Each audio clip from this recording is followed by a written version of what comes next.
You're still watching Fut-Afrique. Thank you so much for choosing to stay with us. I'm delighted that you did so because it's time for us to take you out of your misery as we answer this week's trivia question. Let's just recap it quick fast. The question that we asked you this week is, who was the successor of Issa Hayatu between the years 2017 and 2021 as CAF president? Jess? I'm interested to find out what are some of the answers that we got. I have Patrice Motsepe.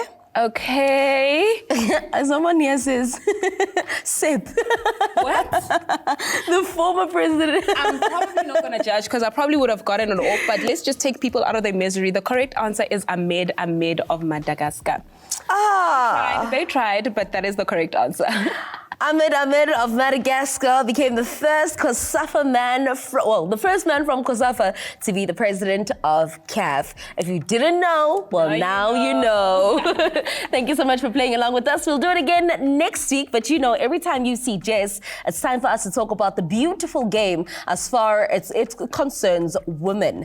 Now, we're going to start off by talking about some news that broke a few weeks ago, but we were waiting for the full confirmation. We didn't want to give you things that are not confirmed, no stamp, no approval, no nothing. Chenny Morife has officially left South Africa and she now plays her football out in Turkey. I like that you said that before they call us gossipers. Yeah, I know. Because we must always wait for the club and the player themselves to actually make an official statement. Yes. But a great move for Chenny Morife. A lot of people wouldn't have thought she would make that move, an international move at that age, you know? But I think she brings all the qualities that even a young person would have. We've seen how pacey she is. She's a very creative thinker. She's a leader as well, you know? She's been part of the furniture at Mamelodi Sundowns for a long time. So I think she's equipped herself with all the tools and the resources she needs to actually be a phenomenal player that she is. So I'm super happy for her. And I know we'll see more of her still back at home.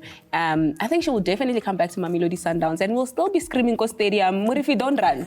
Because when it comes to speed, you will never ever catch her. But I'm super excited for her. Well, congratulations to Chenny Morifi from us at Fut-Afrique to you, Reshate. Talking about Mamelodi Sundowns, they're currently out in the USA. They're playing within the Women's Cup. And yay!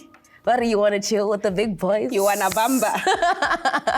Like for like. I really think they had a tough start, and which is okay because they're out of their comfort zone. Yeah. You know, you're based in your league in the country, but when you step out, you're playing with people from different countries, you know, who are bringing different qualities onto the stadium and onto the field. So I think there's a lot of learning to happen. You know, I think we made very silly mistakes, but we did try and recoup ourselves, you know, after the second half. I mean, we went to the halftime 3-0 down, but we tried to defend the game as best as we can to make sure that we don't concede.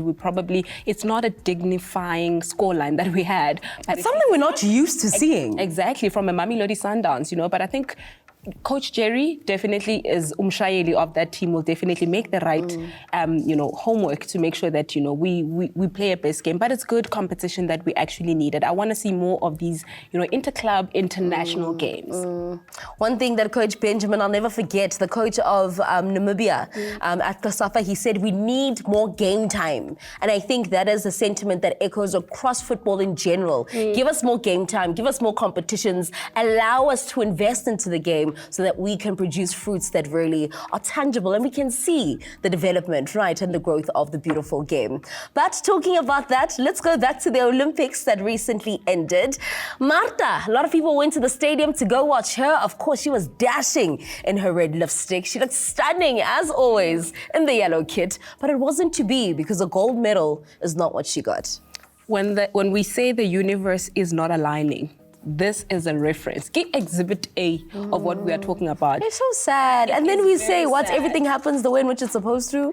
And, you know, and this is what we can say, no, this is not fair. Yeah. She's an icon. She's a legend. She's a mentor. A lot of women in sports, and I don't care if you don't kick the ball, but if you're a person who's involved in sports, she's definitely somebody that a lot of people, women in sport, look up to. She's done so phenomenal in investing in the women's game. You know, there's a trending video of hers where she was talking to the girl child in terms of motivating. It made me want to go and start learning how to kick a ball, you know, and I think she's done so well. And, you know, coming 3 times as a runner-up at the Olympics, World Cup as well as a runner-up, you are so close to getting that gold. And literally when I heard that Brazil was at the final, I was like, do it for Martha, because I just felt like she is one person who is so deserving. But unfortunately, the football gods sometimes, when it's not ready, it's not ready. And we know at her age, she's phasing out, and she would have loved to phase out with something like a gold medal. A legacy that she leaves on the pitch that will never be forgotten, not by this generation, not by the past, and definitely not by that of the future. But let's talk about the women's game on the African continent as we bring it back home. As we know, COSAFA is around, not COSAFA, the Women's Champions League is around the corner. COSAFA's already kicked off. But let's talk about Wafu A. They've played their games, they've dusted. We thought that a team from Mali was going to say, this is my usual daily bread, but it wasn't to be. Football gods again, you know. Senegal was like, what's up? AS Manda, a team that we thought was definitely going to make it top out of the group. I mean, the fact that they've played in this particular tournament, they know the high intensity of the game, didn't walk away with the win. And we've got a team that's going to be the first team to make it into Champions League. We love that. From Senegal. Aile, I might be butchering the name. You know these fancy names. Aile de la Medina. Oh, I must learn my international language. But I'm super proud of them. Looking at the games that they've been, giving, it's one of those things where when you are given an opportunity, you take it and you don't underestimate your opponent. And I always speak about that. And they came and they said, we are going to walk away with the win. And they've solidified their space out of the 8 spots that we have currently to go and represent their country at the CAF Champions League. And maybe just to explain a little bit, to people that we've got 8 spots. Yeah. And we know that Wafu A has already been taken. Yeah. Mamelodi Sundowns has taken the So 2 are out. 2 are out, and then the host, which we don't know who it is, 6 remain, are going to basically take the 3rd spot. And then now we're going to see who's going to make it from Wafu B. We still have COSAFA, we still have CAF, UNIFAC, and we still have UNEV. So rooting for all these regions. Let me just pick your brain real quick because we need to get out of here. Yeah. So the competition is going to take place, which is CAF Women's Champions League. We always say we want women's stories to be told. Now, do you want those stories to be told from former player to recent player, or is it okay when we have journalists doing it? Like, what's your preference? I think journalists can do it. Everybody can tell a story. The journalists are the ones that Which one do you bring it prefer? to the media. Which one do you prefer? Journalist. Really? Because they've got more audience.